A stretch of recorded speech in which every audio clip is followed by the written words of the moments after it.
for the statements and also for the nice words addressed to the outgoing members of the Council. The representative of the United States has asked for the floor to make further statement. Please.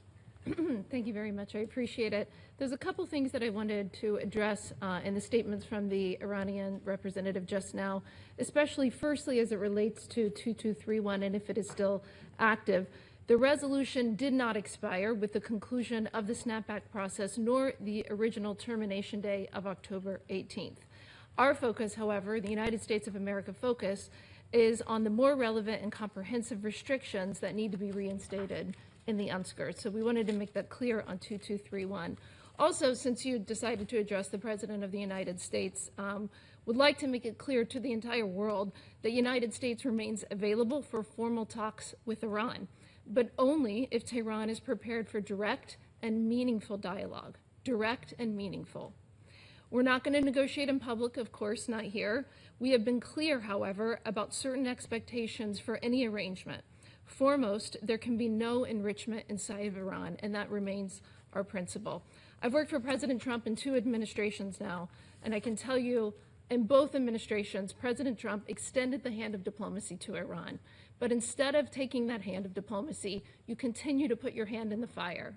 Step away from the fire, sir, and take President Trump's hand of diplomacy. It's extended to you. I thank the representative of the United States for the statement. There are no more names inscribed on the list of speakers. Sorry? Okay. The representative of France has asked for the floor to make further statement. I give them the floor. Thank you very much, Mr. President. I will be brief.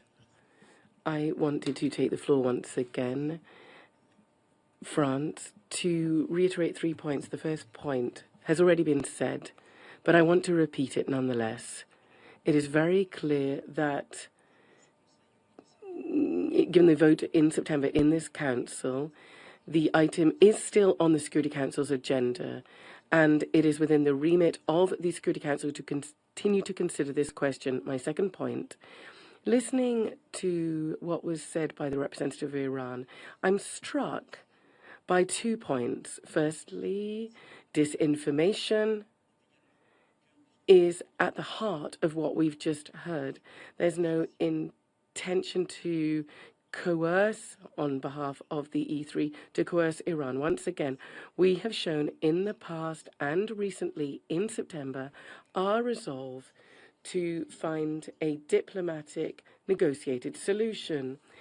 It's up to Iran to show the peaceful nature of its nuclear program, as the IAEA is calling for and has called for repeatedly for some years now, and has done so recently in the autumn. We are not exerting any pressure, so we're not going over and beyond that request to cooperate with the IAEA sustainably and in good faith.